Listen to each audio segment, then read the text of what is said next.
Hello everyone, this is another edition of Tuesday Morning Shenanigans inside Maui Comics and Collectibles, and once again we thank you for waiting 2 weeks later just to check us out once again.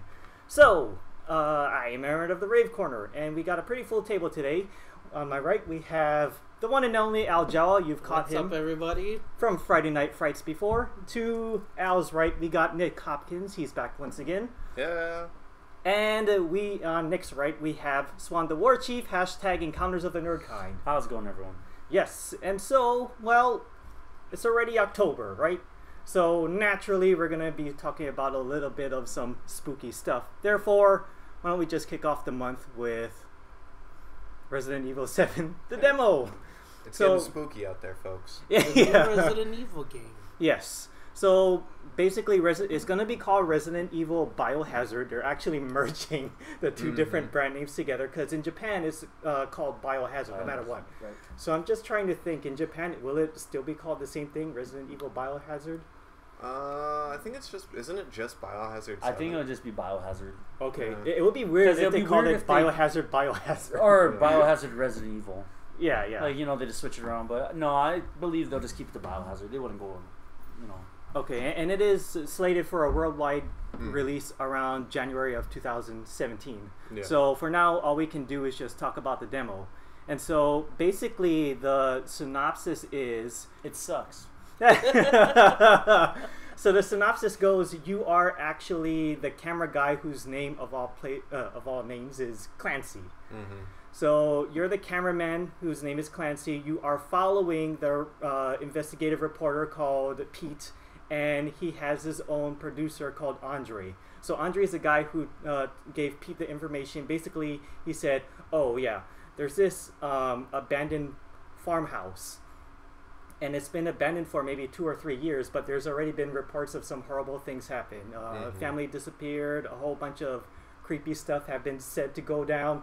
So, like a very diligent reporter, Pete says, we gotta get down there and investigate. What's with reporters in like horror games? Exactly. It's like, I'm gonna go into this horrible, Outlast 2, Resident Evil 7. Dead Rising. Like, yeah, Frank West, the first one, it says, hey, I just got a camera, no gun, no nothing. But cool, I'll go in. Yeah. I mean... It's like War of the Worlds back in the day. It's like when Hank Azaria in Godzilla in 1998? Oh no! Like, yeah, when he just decides, I got a camera, I'm gonna run up to this giant mysterious thing that just missed me. I should do history a service and actually video document this encounter, no matter how dangerous it is. Yeah. But like, it's hard for me to think, under any normal circumstances, would anyone ever dare to try to visit anything that has been said to be haunted? I mean, I guess if you don't believe in ghosts. Yeah, or it's like, if they... I don't believe that this place is haunted. That's stupid. I mean, if anyone were to tell me that, say, hey, there's this old abandoned warehouse. I mean, not warehouse, just a regular house. And there's been reports of a whole bunch of paranormal stuff. And have been a murder of a whole family happening just after the said paranormal activity has happened. You can't help but think, maybe I shouldn't be there at all. It's bad there, man. You shouldn't go down there. Yeah, it's just natural selection. When I was going through this, and since you brought up Paranormal Activity, that's what I felt like I was doing. I was like, I feel like I'm actually in an interactive Paranormal Activity movie. Yeah. Because you're a cameraman, and you have a camera. What do? You just... It's like like Nick said, it's like if you're just a skeptic, you'll go. But also if you're like that scientist that's like, I want to prove it, then you go. Yeah. I mean, really, look at Ghostbusters. Yeah. Probably. Or at least debunk it. Yeah. Yeah. Okay. Yeah. So basically, you're Clancy. By the time you get there, horrible things have happened. You can say it. Spoiler alert. Oh no, I'm not gonna. Okay. Okay. So. That's just lame, man. It gets old. Yeah. So. But spoiler alert. Yes. There you go. So basically, Andre somehow separates from the group. He gets kidnapped by the killer, and then by the time you find Andre, it's in the bottom of that hidden basement. What's funny is that they find the hidden door somehow. Like Pete is feeling around inside the chimney, and then suddenly he finds the secret. I guess it was a switch or a latch that opens up the hidden door that will take you to the basement beneath the entire house, and you find Andre already just had his face smashed into the wall and piping area. Nice. Yep. So around that time, you're like, oh, we gotta get out of here. But what makes it creepy though is,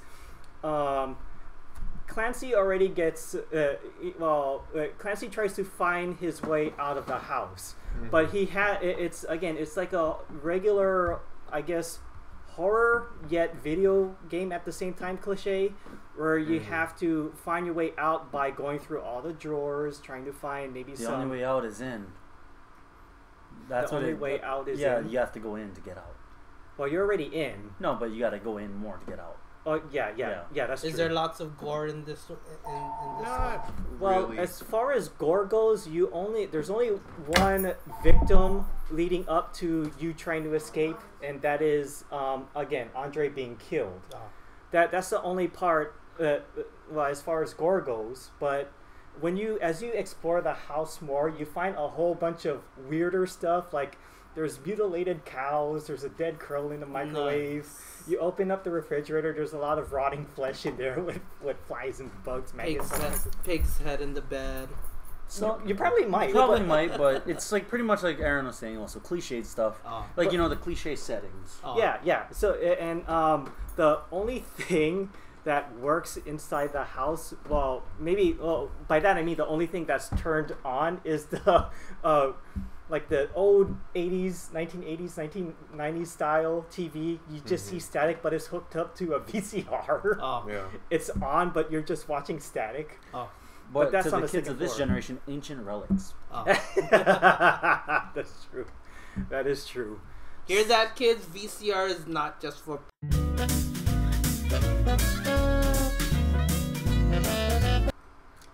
What? This just came awkward. Sorry. I don't know. Oh my gosh. Where was I? Sorry. So, The less you know should fly over this. The less you know. so you're so basically you're just trying to find things that can help you escape. But it's just so funny because as you explore the house, the idea is you're supposed to be as discreet and quiet as possible, because as you explore deeper inside the home, obviously the killer's still inside the home, so you hear him walking maybe upstairs or some other part of the house, or floors are creaking. You hear footsteps, all that. But It mostly focuses on you auditory. It's like you have to sense more of what you hear than what you see up front. You're trying exactly. to sum it up. Yeah, but what's funny is that you're making a whole bunch of racket just to escape. So you're like, you have to break open a door, or But like, don't you think use that's the bolt fun cutters. part of the game? Because it's like you're saying you need to be quiet, but you keep making noise. Yeah. But that's a challenge, and people usually like challenges like that. So I find it an interesting concept. Mm-hmm. But I can see how some of us may have a problem with it. I kind of like it. Yes, and so by the time you think that, eventually you'll find the key, or something that will finally make you escape. And when you finally open the door, out comes a man soaked in blood, and he says, "Welcome to the family." Knocks you out with his fist, and then now you're at the end scene where it is you and Pete tied up in the attic, and then Pete tries to cut you free again. Like this is the loudest that they have ever been. Pete not only knocks down the camera on the tripod, it tips and it makes the loudest that you can ever hear from the third floor. And then he grabs the machete, and he's not even using his inside voice. He's more like whispering out loud. He's like, "We gotta get out of here!" And then he's trying to cut your the zip ties or whatever it was free with the machete. And then we see the man come back. No, it wasn't the man. It was actually a female this time. Or it's implied that she's like a ghost or Yeah, something. a female paranormal ghost who stabs him with a machete, and then he kills off Clancy. But that was basically it. I mean, it does have its own set of jump scares. Like for me, I'm a sucker for hearing sudden noises and sudden movement. And the funny thing is, as you explore the home, you can open up I think it was 1 out of 3 alternative endings. Yeah, depending that's the most that people found. Depending on what rooms you explore first and what sort of, I guess, item you find. But it all ends up in the same way. You eventually you get found by the guy covered in blood, who I think is the man from the Baker family. Do you think? That's what it's implied, because he looks like the guy in the portrait, standing next to his wife. Oh yeah, did you guys see that picture? Yeah. Like the most, how do I explain it? It seemed as if he was wedlocked into this family. Like he has that look like, I'm here. This is my family. Yep. This is my life now. The least enthused husband that you have ever seen in that portrait. Oh my gosh. So yeah, that was pretty much it. And then they say that the demo just kind of gives you a feel of what you have to deal with, and it does not reflect on the final game whatsoever. But it said that when the game finally kicks off, he stole the words out. They say when the game finally kicks off, you'll be playing a different character, of course, because all 3 that we've became familiar with are already dead. But you're going to be Ethan, who shows up in the same house. So, but Ethan he's trying to Ethan Hawke, or no, not Ethan Hawke. So, because that's the part that bummed me, because we're not Tom Clancy. That's not Andre 3000 in the game. Yeah, and it's just You're not. Can I at least see Pete has a dragon? But it's funny that you brought it up, because Ethan Hawke has always played a character who is less of a badass. Well, because if this is Ethan Hawke, then we're just playing The Purge. We're not playing Resident Evil. Yeah. So here's the funny thing. Like, this character is the first Resident Evil character that has no combat experience. So he's going in there. So that's pretty much like Ethan Hawke. Exactly. Oh, yeah. So as he discovers his surroundings, he's going to find weapons to use. But it's like his reaction time or his focus is not as sharp as the characters that we got exposed to before. And the house does show Easter eggs that makes references to the Umbrella Corporation. So it's like as if they have something to do with whatever happened in this residence. But Ethan shows up at that same house, and he's trying to find his wife. And I think, Nick, you said in the recent trailer, it was about a woman who's trapped inside that home. Yeah, you played... The trailer showed just a woman running around this house, kind of avoiding what looks sort of like a ghost, as I recall.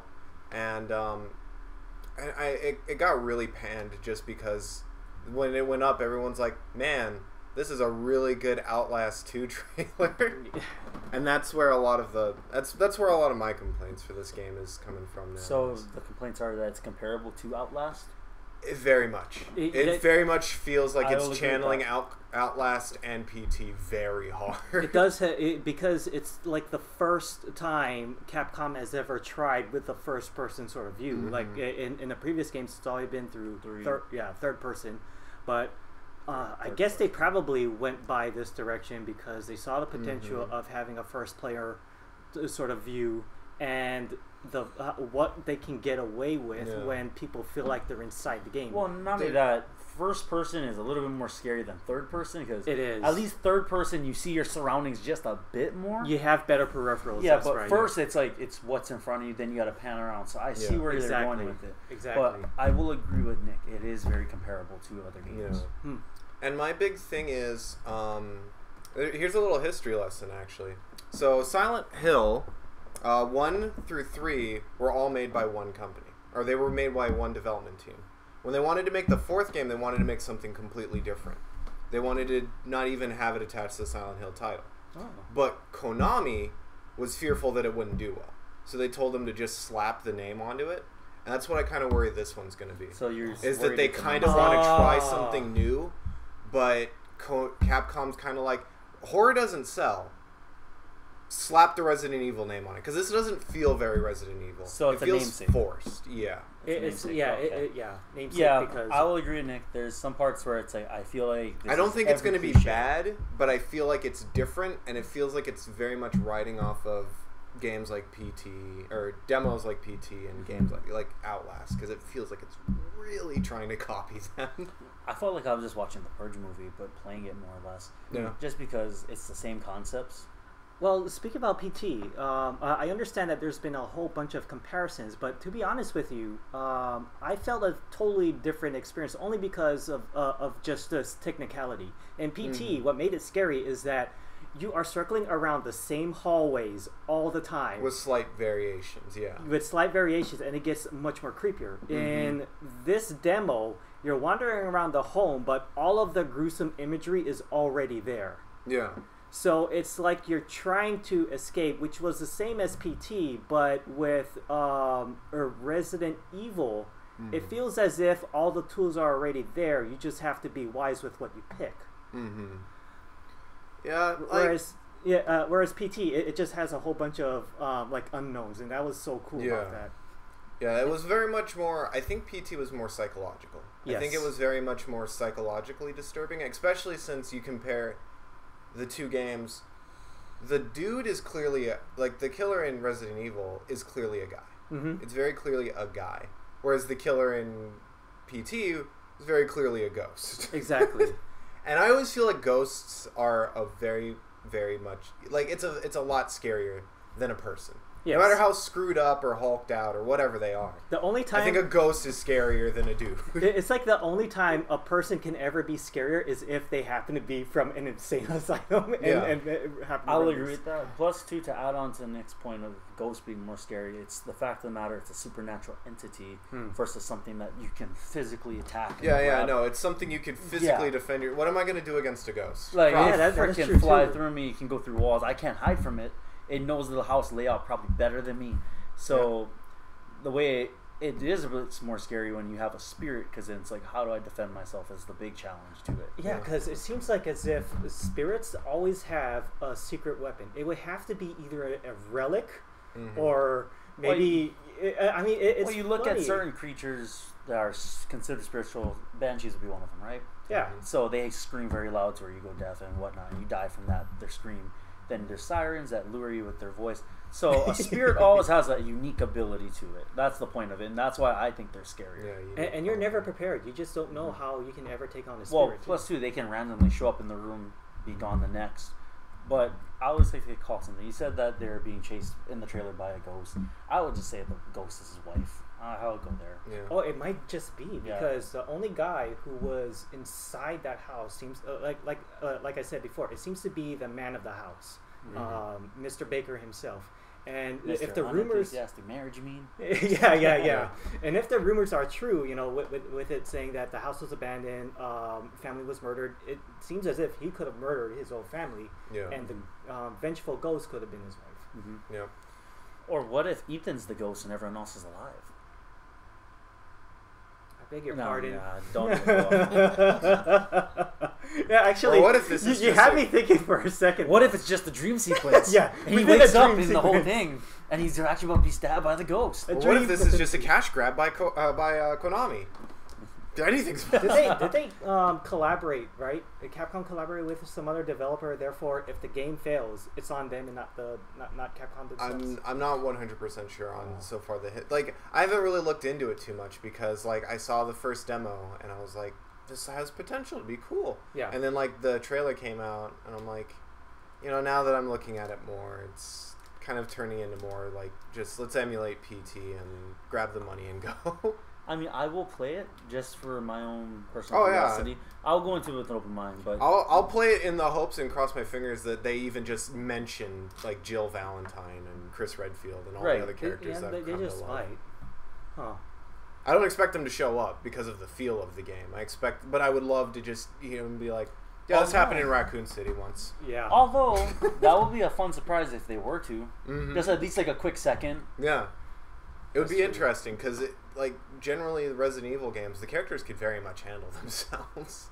Except for Ethan, like he has to literally. Maybe that's the whole thing they're trying to go towards because like everyone's like, oh yeah, we always throw these really over the top guys that can defend themselves. Let's go with the one that can't. Yeah, that is one thing that it is promising that they're trying to get back to horror instead of just action thriller. Yes, right. Which Resident Evil since 4 has turned into. I mean, you look at it. Who are we gonna throw in? Military badass, military badass, military badass, civilian badass. Hey guys, let's just not throw badass in at all. Let's just throw this average Joe in there. Yeah. Because then when Ethan, it sounds like it's Alan. Like, what if we just took Alan, threw him in the insane asylum full of ghosts, and locked him in there? All right, Alan, you got no skills against... You'll never see me alive again. Well, you'll shoot first. In my pants. Pew pew. Oh, but Al, like, is horror games something that you can absolutely handle, or is there a point where maybe in the middle of the game you say, all right, I can't do this anymore? Well, we were talking about horror video gaming one day on Friday Night Frights. Yes. And I'm not really that much into it. The most I've ever played was maybe Silent Hill. Old school Silent Hill, though. That's like maybe the first or second one. Yeah, it's. I remember playing that in college in my dorm room with the lights off, air conditioning freezing, just the TV going. Air conditioning freezing? Meaning he turns the AC down to like 50 or something. Yeah. And so then they just try to get a sense of there's a ghost there. With the good pair of headphones over my head, you can hear every single thud. You know, if Let's Play was a thing back in the day, you might as well just monologue throughout the whole time you wander down the hallways. I can see dead people. Yeah. There it is. All the time. That's pretty much what it is. I mean, I was paranoid the rest of the day. See, that will mess you up. Yeah. Now I have a few friends, they can't handle horror games, so they'll be like, hey guys, we're gonna have a gaming party coming over, meaning you just come around and watch. Like me, I can handle the game by myself. Like, the only game that's really ever scared me to a point where I couldn't play it, even though I find it silly now, is Fatal Frame. And that's it. I paid Fatal Frame number 2 when I was in college. See, I never got to play the second one. That one was something that was so intense I couldn't finish it. Was it more scary than the first? That's all I want. I haven't played the first, but I will say that the second one was very intense as an introduction to me, because it's the whole thing about trying to get the timing right. Oh, wait! I think in the first game, there wasn't the camera, right? There was. I thought the camera obscura was just a staple. Yeah. Oh, was it? Yeah. Oh. Well, I don't know. I've only played the recent one on the Wii U. Okay, well, there's one for Wii U? Yeah. Holy crap, I gotta play that. Yeah, so... Yeah, you get to take pictures of schoolgirls' butts. It's the greatest game ever made. Go buy it.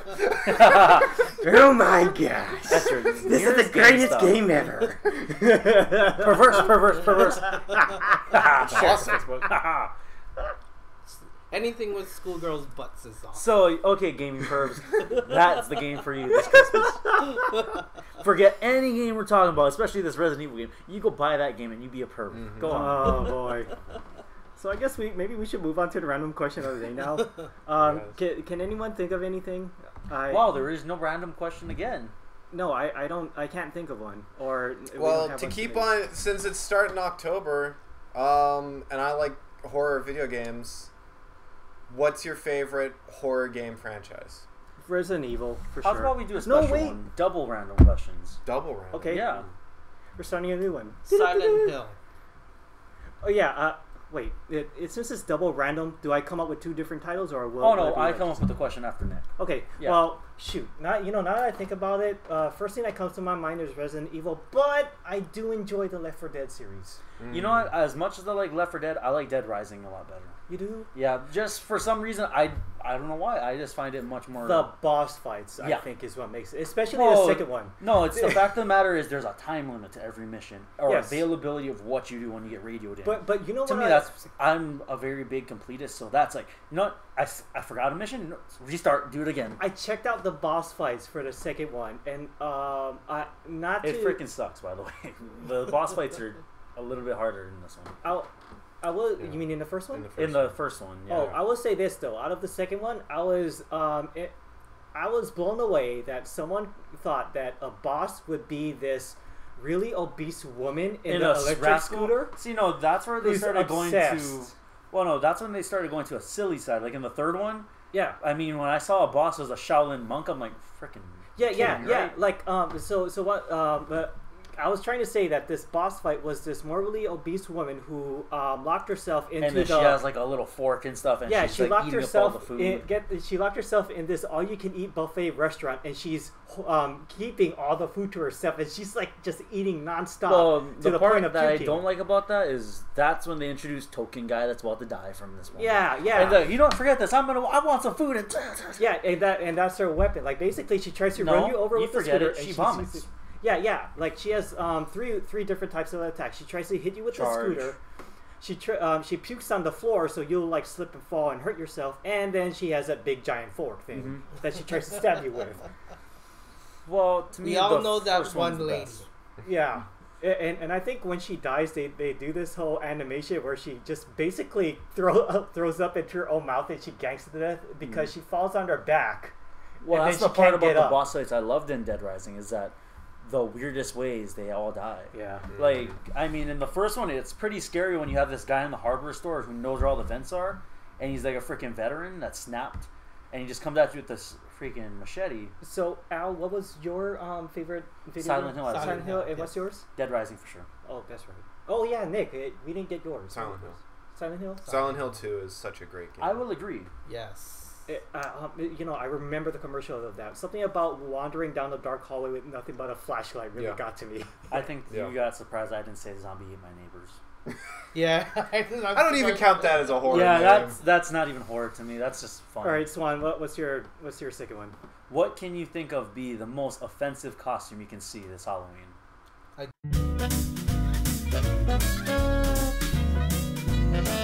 Okay, I think now's the time to wrap it up. So, thank you for checking out the show. Big shout out to Maui Comics and Collectibles. Follow the store on Facebook and Instagram at Maui Comics. And if you did enjoy this episode of Tuesday Morning Shenanigans and would love to see more of us into the future, please feel free to like, subscribe, leave a comment in the comment section, or if you got a random question of your own that you would love to see us answer, leave it in the comment section and we will get to it.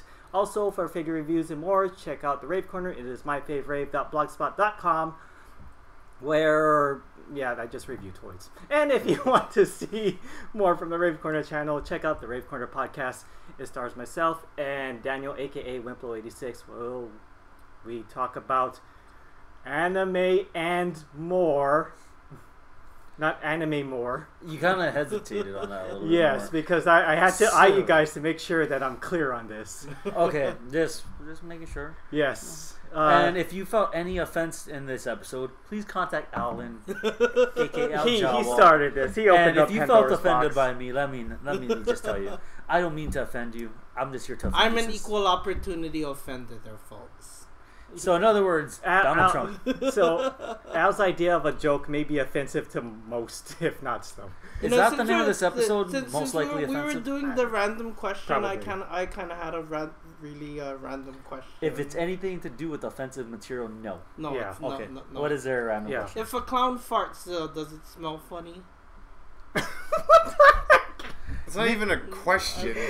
That's more like a stale joke. I don't know. Just, Nick, it's do you have a something that's random been question? pondering my mind Yeah, is this this whole podcast week. over? It's just about done. Also, to catch the Nerd Watch, Yeah. right at Nerd so, Watch Nation here on YouTube, we are uploading some new episodes coming soon. We have our shows that are live on Akaku Thursday nights at 7 and on the radio Friday nights at 8. Also, don't forget to check out Friday Night Frights at Wolf House 808. I don't think they want to be associated with you after this. I'm very sure they're watching this right now and they just face palm and thought, oh my gosh. I think we'll take just a 1 week break just to recover from this. You know something, just to be honest, though, I think a 1 week break Actually, sounds nice because he just turned most of us I will admit though, it was something that I totally unexpected and you got me laughing. Man, so. first the VCR, now that. And, Nick, anything you want to plug? Just Maui Comics, Rave Corner, Nerd Watch. oh, also All the that. Maui Comic Con Maui Comics. Exactly. Comic Con coming up November 5th and 6th. at Lahaina County Mall. You want to echo me some more? Echo me some more? You know that November 5th is also Back to the Future Day? No one cares. It is not. It is it's the day Doc Brown invented time travel. It's also the 25th anniversary of Darkwing Duck. Okay, so thank you for checking us out. We will see you next time. Until then, have a good one. All right.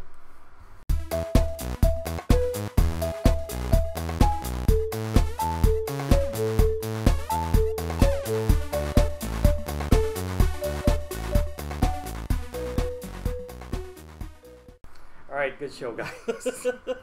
Ow, what the heck? Alan, first and last show. Nice choice. No, you'll be back, but oh man, I didn't.